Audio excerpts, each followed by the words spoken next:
Video ini membahas tentang data dan jenis data, serta pengumpulan dan penyajian data, yang merupakan bagian dari statistika elementer.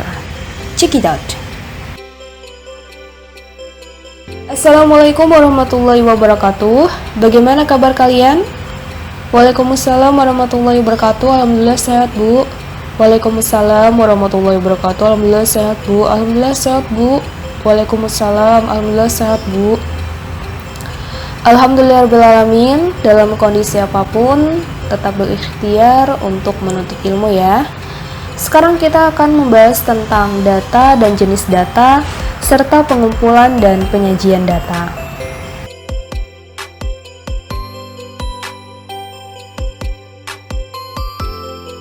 Sebelumnya, kita sudah pernah menyinggung terkait data, yakni data kuantitatif dan data kualitatif. Ada yang dapat memberikan contoh data kualitatif seperti apa, data kuantitatif seperti apa? Saya, Bu. Contoh data kualitatif adalah panda merupakan hewan yang lucu. Saya, Bu.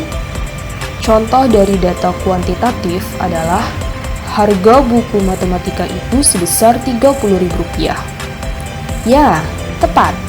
Jadi, pernyataan dari panda adalah hewan yang lucu itu adalah merupakan data. Nah, ini adalah data kualitatif.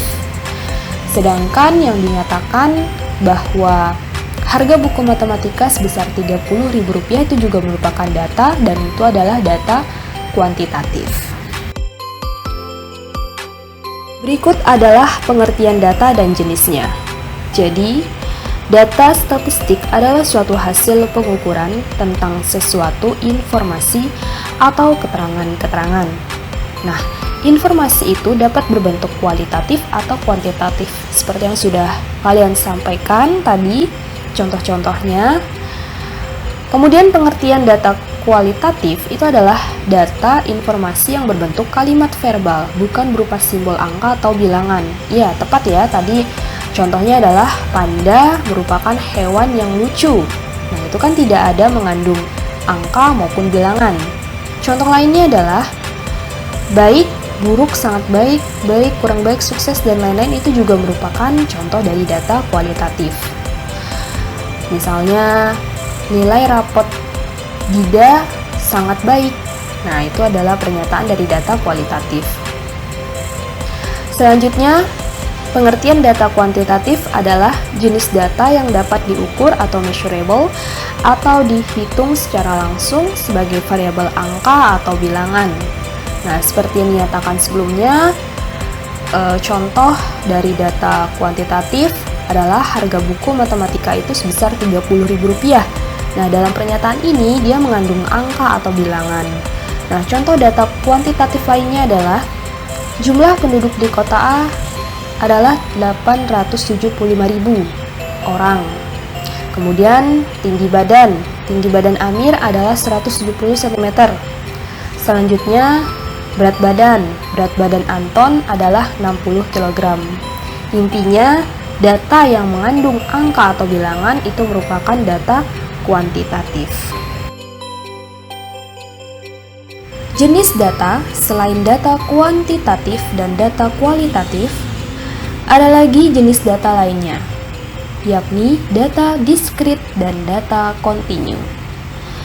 Suatu data dapat diperoleh dengan cara menghitung atau mengukur data yang diperoleh dari hasil perhitungan disebut data diskrit. Sedangkan data yang diperoleh dari hasil pengukuran disebut data kontinu. Data kontinu mempunyai nilai berapapun yang berada pada suatu interval yang diperoleh dari hasil pengukuran. Jika kita mengukur sesuatu seperti lebar sebuah ruangan, tinggi badan seseorang, berat badan seseorang, atau diameter luar wadah bola, maka data-data tersebut merupakan data kontinu. Data kontinu ini dapat mempunyai sebuah nilai di antara nilai-nilai yang tak terhingga banyaknya dalam batas-batas tertentu.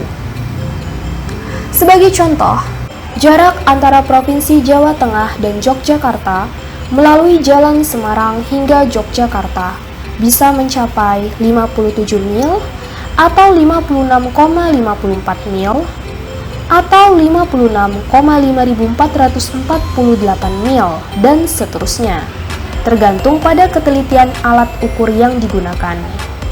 Contoh lainnya adalah tekanan udara pada ban yang mencapai 28 pound per square inch atau 28,6 pound per square inch atau bahkan 28,624 pound per square inch dan seterusnya, tergantung dari ketelitian alat ukurnya.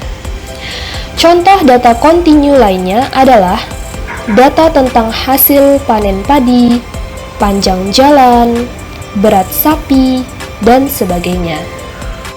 Perhatikan salah satu contoh dari data kontinu yang merupakan data pendapatan 50 pekerja di Daerah Istimewa Yogyakarta pada tabel 1. Dikatakan kontinu karena akan terlihat ketika disajikan dalam tabel distribusi frekuensi berikut ini. Data diskrit mempunyai nilai-nilai tertentu yang terpisah secara jelas, sebagai hasil dari perhitungan atas sesuatu yang menjadi perhatian. Harus diperhatikan bahwa sebuah data diskrit dalam beberapa hal dapat berupa nilai pecahan atau desimal. Nilai-nilai ini harus dipisahkan, yaitu mempunyai jarak di antara mereka. Sebagai contoh, nilai yang diberikan oleh juri untuk kemampuan teknik dan bentuk artistik pada senam es figure skating adalah nilai-nilai desimal, seperti 7,2, 8,9, dan 9,7. Nilai-nilai seperti itu adalah diskrit, karena terdapat jarak di antara nilai-nilainya, misalnya 8,3 dan 8,4. Dikatakan demikian karena terdapat nilai-nilai di antara jarak nilai 8,3 dan 8,4, misalnya 8,34 atau 8,347. Perhatikan salah satu contoh data diskrit berikut ini. Merupakan data tentang jumlah penduduk pada tabel 2. Di kota A terdapat 400.000 orang penduduk. Di kota B terdapat 300.000 orang penduduk. Sedangkan di kota C terdapat 100.000 orang penduduk. Nilai-nilai seperti ini adalah diskrit karena terdapat jarak di antara nilai-nilainya. Misalnya 400.000 dan 300.000. Nah, dikatakan demikian karena terdapat nilai-nilai di antara jarak nilai 300.000 dan 400.000. Contoh data diskrit lainnya adalah data jumlah penduduk, data jumlah barang yang terjual, data gaji karyawan, data jumlah masyarakat miskin di daerah X, dan lain-lainnya. Sekarang, kita akan membahas tentang pengumpulan data. Instrumen pengumpulan data yang biasanya saudara gunakan apa saja? Angket atau kuesioner, Bu? Pedoman observasi, Bu? Pedoman wawancara? Ya, benar. Jadi, instrumen pengumpulan data bisa berupa angket atau kuesioner, pedoman observasi, pedoman wawancara, bisa juga dokumentasi, atau lembar instrumen pengumpulan data lainnya. Data dapat dikumpulkan dengan cara langsung atau tidak langsung. Pengumpulan cara langsung antara lain dengan wawancara, angket atau kuesioner, atau dengan pengamatan atau biasanya disebut dengan observasi langsung ke lapangan. Adapun cara tidak langsung yaitu dengan mengambil dari sumber-sumber data, seperti dari kantor-kantor, instansi terkait, ataupun dari internet. Nah, biasanya untuk instrumen pengumpulan data terkait dengan pengambilan dari sumber-sumber data, termasuk dalam analisa dokumen. Dalam pengumpulan data harus memperhatikan keberartian dalam melakukan klasifikasi ataupun pembulatan angka. Sekarang kita akan membahas tentang penyajian data. Penyajian data bisa dalam bentuk apa saja? Ada yang tahu? Grafik atau diagram, Bu? Tabel distribusi frekuensi, Bu? Ya, benar. Jadi, penyajian data bisa berbentuk grafik atau diagram maupun tabel distribusi frekuensi. Nah, inilah yang akan kita bahas pada saat ini terkait dengan penyajian data. Penyajian data dilakukan agar data yang telah dikumpulkan dapat memberikan informasi yang bermanfaat. Ada dua macam penyajian data, yaitu dalam bentuk tabel dan diagram atau grafik. Biasanya, jika kita melakukan observasi atau pengumpulan data lainnya, maka data ada yang berbentuk data tunggal atau data kasar, kemudian ada data terurut, dan data berkelompok. Ada beberapa jenis tabel, misalnya tabel baris kolom, tabel kontingensi, atau tabel distribusi frekuensi. Sedangkan untuk jenis-jenis diagram, misalnya diagram batang berupa histogram, selanjutnya ada diagram lingkaran, kemudian ada diagram garis berupa poligon frekuensi dan ogive, kemudian diagram kotak garis, diagram lambang, dan lain-lain. Penyajian data yang akan dijelaskan tidaklah semuanya di sesi ini. Kita pilih penyajian data berbentuk tabel distribusi frekuensi, histogram, poligon frekuensi, dan ogive. Berikut penyajian data dengan tabel distribusi frekuensi.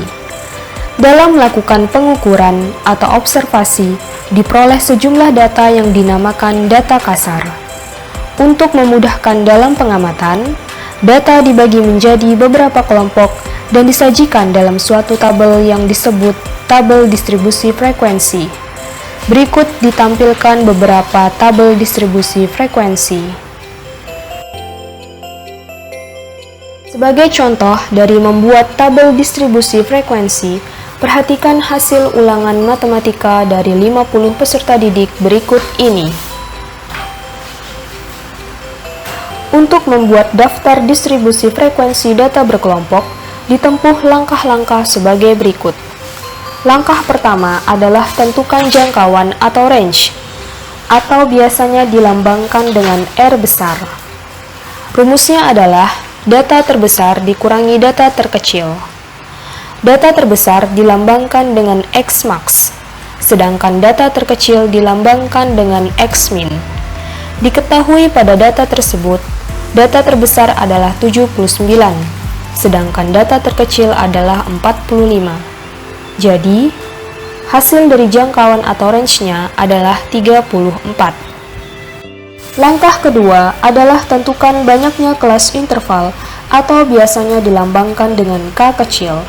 Untuk menentukan banyaknya kelas interval menggunakan aturan Sturges, yaitu aturan dalam statistika yang diturunkan dari distribusi binomial digunakan untuk menentukan banyaknya kelas pada distribusi frekuensi data berkelompok dengan rumus K sama dengan 1 ditambah 3,3 log N, di mana K adalah banyak data dan N adalah ukuran data. Berikut pengaplikasian aturan Sturges untuk menentukan banyak kelas interval pada data ini. Diketahui N adalah 50, sehingga K sama dengan 1 ditambah 3,3 log 50. Hasil akhirnya adalah 6,6067 atau kita bulatkan menjadi 7. Langkah ketiga adalah tentukan panjang kelas interval atau biasanya dilambangkan dengan P kecil. Rumusnya adalah P sama dengan R per K, di mana R adalah range atau jangkauan dan K adalah banyaknya kelas interval. Sehingga hasil dari panjang kelas interval pada data ini adalah 4,85 atau kita bulatkan menjadi 5. Langkah keempat adalah tentukan batas bawah kelas interval pertama. Biasanya dimulai dari data terkecil. Data terkecil pada data ini adalah 45. Sebenarnya, pada langkah ini kita akan menentukan kelas pertama hingga kelas terakhir. Misalnya, kelas pertama dimulai dari berapa sampai berapa, kelas kedua dimulai dari berapa sampai berapa, dan seterusnya hingga kelas terakhir. Untuk kelas pertama, ambil data terkecil sebagai batas bawah kelas pertama. Sebenarnya tidak harus data terkecil, tetapi ini hanya untuk memudahkan saja. Usahakan titik tengah berupa bilangan bulat. Jumlahkan data terkecil dengan panjang interval kelas kemudian dikurangi 1. Panjang interval kelas pertama adalah 45 ditambah 5 kemudian dikurangi 1. Hasilnya adalah 49. Jadi, interval kelas pertamanya adalah 45 sampai 49. Untuk kelas kedua, batas bawah kelas kedua, kita mulai dari 50, yakni melanjutkan batas atas kelas pertama. Atau, batas bawah kelas pertama ditambah P, yakni panjang interval kelas. Panjang interval kelas kedua adalah 50 ditambah 5, kemudian dikurangi 1. Hasilnya adalah 54. Jadi, interval kelas kedua adalah 50 sampai 54. Untuk kelas ketiga sampai kelas ketujuh dapat ditentukan seperti kelas ke-1 dan kelas kedua. Oke, setelah semuanya selesai, kita pada langkah terakhir, yakni langkah kelima, adalah tentukan frekuensi tiap kelas dengan menggunakan sistem torus. Maka dapat disajikan dalam tabel distribusi frekuensi berikut ini. Manakah yang menurut saudara merupakan histogram? Apakah gambar A? Apakah gambar B? Apakah gambar C? Atau gambar D? Kita perlu tahu dahulu apakah itu histogram. Penyajian data yang dikelompokkan menurut distribusi frekuensi dapat dinyatakan dengan grafik yang berbentuk batang saling berhimpitan, disebut histogram. Jadi, yang manakah histogram dari keempat gambar-gambar ini? Gambar A, Bu. Ya, tepat sekali. Yuk, kita harus tahu bagaimana cara membuat histogram. Cara untuk membuat histogram ditempuh dengan langkah-langkah berikut ini. Langkah pertama adalah tentukan batas-batas kelas. Pada kolom kedua merupakan tepi batas kelas. Perhatikan tepi batas kelas bawah, yakni 44,5 diperoleh dari batas kelas bawah, yakni 45 dikurangi dengan 0,5. Sedangkan tepi batas kelas atas, yakni 49,5 diperoleh dari batas kelas atas, yakni 49 ditambah dengan 0,5. Jadi, dapat disimpulkan bahwa untuk menentukan tepi batas kelas bawah, yakni batas kelas bawah dikurangi dengan 0,5. Sedangkan tepi batas kelas atas, yakni batas kelas atas ditambah dengan 0,5. Langkah kedua adalah menggambar histogram. Pada gambar histogram terdapat sumbu tegak dan sumbu mendatar. Sumbu tegak atau vertikal menyatakan frekuensi, sedangkan sumbu mendatar atau horizontal menyatakan interval kelas. Untuk menggambar histogram, kita menggunakan tepi batas kelas. Misalnya, di interval kelas 45 sampai 49 mempunyai tepi batas kelas bawah yakni 44,5 dan tepi batas kelas atas yakni 49,5. Perhatikan batang histogram pertama di interval tepi batas kelas 44,5 sampai 49,5 mempunyai frekuensi sebanyak 5. Untuk batang histogram kedua hingga seterusnya dengan cara yang sama. Manakah yang menurut saudara merupakan poligon frekuensi? Apakah gambar A? Apakah gambar B? Apakah gambar C? Atau gambar D? Yuk, kita perlu tahu dahulu apakah itu poligon frekuensi. Poligon frekuensi adalah bila titik-titik tengah dari tiap sisi atas pada histogram saling dihubungkan, maka diperoleh diagram. Nah, diagram tersebut adalah poligon frekuensi. Jadi, yang manakah poligon frekuensi dari keempat gambar-gambar ini? Gambar B, Bu. Ya, tepat sekali. Yuk, kita harus tahu bagaimana cara membuat poligon frekuensi. Cara untuk membuat poligon frekuensi ditempuh dengan langkah-langkah berikut ini. Langkah pertama adalah tentukan titik tengah interval kelas. Pada kolom kedua, yakni titik tengah. Perhatikan interval kelas 45 sampai 49 mempunyai titik tengah adalah 47, yang diperoleh dari 45 ditambah 49 kemudian dibagi 2. Untuk mempermudah mencari titik tengah, maka dapat menggunakan panjang interval kelas yang dilambangkan dengan P kecil yang sudah kita cari tahu sebelumnya, yakni 5. Maka 52 ditambah 5 sama dengan 57. Untuk selanjutnya sama, yakni hasil akhir titik tengah yang sebelumnya ditambahkan dengan 5. Langkah kedua adalah menggambar poligon frekuensi. Pada gambar poligon frekuensi, terdapat sumbu tegak dan sumbu mendatar. Sumbu tegak atau vertikal menyatakan frekuensi, sedangkan sumbu mendatar atau horizontal menyatakan interval kelas. Untuk menggambarkan poligon frekuensi, kita menggunakan titik tengah. Misalnya, di interval kelas 45 sampai 49, mempunyai titik tengah yakni 47. Tepat pada titik tersebut, kita tarik secara vertikal ke frekuensi 5. Untuk di interval lainnya juga sama, yakni ditarik dari titik tengah ke frekuensi yang telah diketahui. Manakah yang menurut saudara merupakan ogive? Apakah gambar A? Apakah gambar B? Apakah gambar C atau gambar D? Kita perlu tahu dahulu apakah itu ogive. Ogive adalah grafik yang digambarkan berdasarkan data yang sudah disusun dalam tabel distribusi frekuensi kumulatif. Ada dua jenis tabel distribusi kumulatif, yaitu kurang dari dan lebih dari. Jadi, yang manakah ogive dari keempat gambar-gambar ini? Gambar C dan gambar D, Bu. Ya, tepat sekali.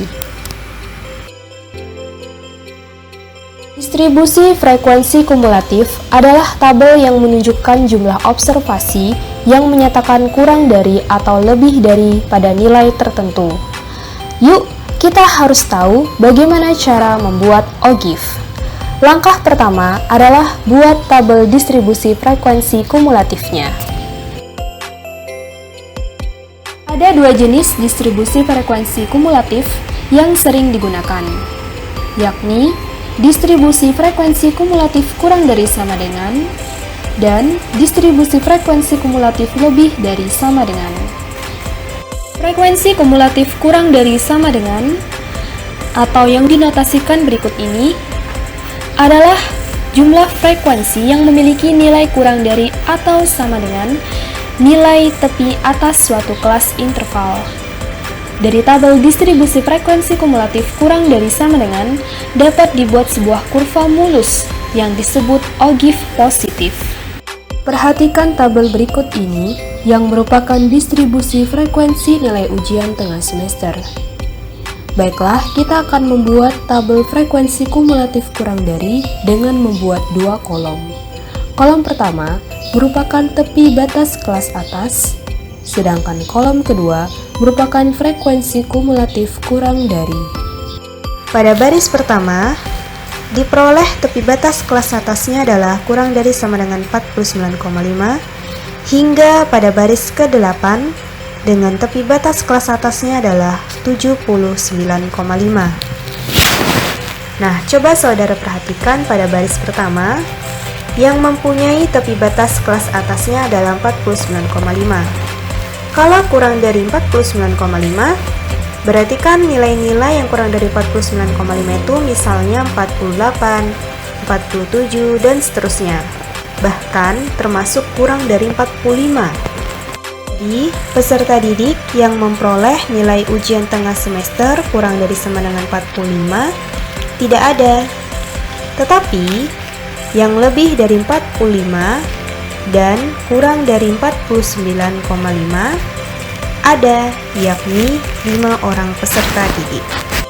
Sama halnya dengan baris kedua, yang diperoleh tepi batas kelas atasnya adalah 54,5. Coba saudara perhatikan pada baris kedua, yang mempunyai tepi batas kelas atasnya adalah 54,5. Kalau kurang dari 54,5, berarti kan ada nilai-nilai yang berada di bawah 54,5. Misalnya 53, 52, 51, dan seterusnya, termasuk kurang dari sama dengan 50. Untuk data yang kurang dari sama dengan 50, itu terdapat 5 peserta didik yang memperoleh nilai di bawah kurang dari sama dengan 50. Nah, selanjutnya, peserta didik yang memperoleh nilai kurang dari sama dengan 54,5 sebanyak 10 orang peserta didik. Sehingga, jika kita kumulasikan, hasilnya adalah 15 orang peserta didik. Untuk baris ketiga hingga baris ketujuh sama halnya dengan baris pertama dan baris kedua. Jadi kita menjumlahkan frekuensi sebelumnya dengan frekuensi interval kelas tersebut. Selanjutnya adalah frekuensi kumulatif lebih dari sama dengan atau yang dinotasikan berikut ini. Adalah jumlah frekuensi yang memiliki nilai lebih dari atau sama dengan nilai tepi bawah suatu kelas interval. Dari tabel distribusi frekuensi kumulatif lebih dari dapat dibuat sebuah kurva mulus yang disebut ogive negatif. Perhatikan tabel distribusi frekuensi berikut ini. Diketahui adalah distribusi frekuensi nilai ujian tengah semester. Baiklah, kita akan membuat tabel frekuensi kumulatif lebih dari dengan membuat dua kolom berikut ini. Kolom pertama merupakan tepi batas kelas bawah, sedangkan kolom kedua merupakan frekuensi kumulatif lebih dari. Pada baris pertama, diperoleh tepi batas kelas bawahnya adalah 44,5. Nah, jadi frekuensi kumulatif lebih darinya, kita perhatikan bahwa berapa orang peserta didik yang memperoleh nilai ujian tengah semester lebih dari sama dengan 44,5. Nah, tentunya adalah 50. Karena terlepas dari berapa interval berapa sampai berapa, tentu kita fokus pada berapa peserta didik yang memperoleh nilai ujian tengah semester lebih dari sama dengan 44,5. Tentu jawabannya adalah 50 orang peserta didik. Selanjutnya, pada baris kedua, diperoleh tepi batas kelas bawahnya adalah 49,5. Berarti, kita mencari berapa banyak orang peserta didik yang memperoleh nilai ujian tengah semester lebih dari sama dengan 49,5. Tentu jawabannya adalah 50 dikurangi dengan 5 orang peserta didik. Hasilnya adalah 45 orang peserta didik. Kenapa demikian? Karena 5 orang peserta didik tersebut merupakan peserta didik yang memperoleh nilai kurang dari sama dengan 49,5, sedangkan yang kita cari adalah lebih dari sama dengan 49,5. Untuk baris ketiga hingga baris ketujuh sama halnya dengan mencari frekuensi kumulatif lebih dari pada baris pertama dan baris kedua. Langkah kedua adalah menggambar ogive. Seperti yang sudah kita ketahui sebelumnya, bahwa ada dua jenis tabel distribusi kumulatif, yaitu kurang dari dan lebih dari. Jadi, kita akan menggambar dua ogive. Yang pertama, menggambar ogive naik berdasarkan tabel distribusi kumulatif kurang dari. Pada gambar ogive naik, terdapat sumbu tegak dan sumbu mendatar. Sumbu tegak atau vertikal menyatakan frekuensi, sedangkan sumbu mendatar atau horizontal menyatakan interval kelas. Untuk menggambarkan ogive naik, kita menggunakan tepi batas kelas atas.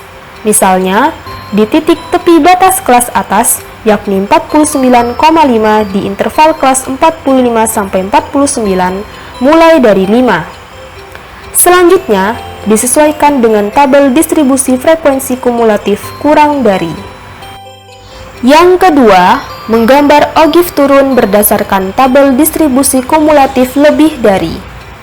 Pada gambar ogive turun, terdapat sumbu tegak dan sumbu mendatar. Sumbu tegak atau vertikal menyatakan frekuensi, sedangkan sumbu mendatar atau horizontal menyatakan interval kelas. Untuk menggambarkan ogive turun, kita menggunakan tepi batas kelas atas. Misalnya, di titik tepi batas kelas atas, yakni 49,5, di interval kelas 45-49, mulai dari 50. Selanjutnya, disesuaikan dengan tabel distribusi frekuensi kumulatif lebih dari. Sekian dan terima kasih. Wassalamualaikum warahmatullahi wabarakatuh.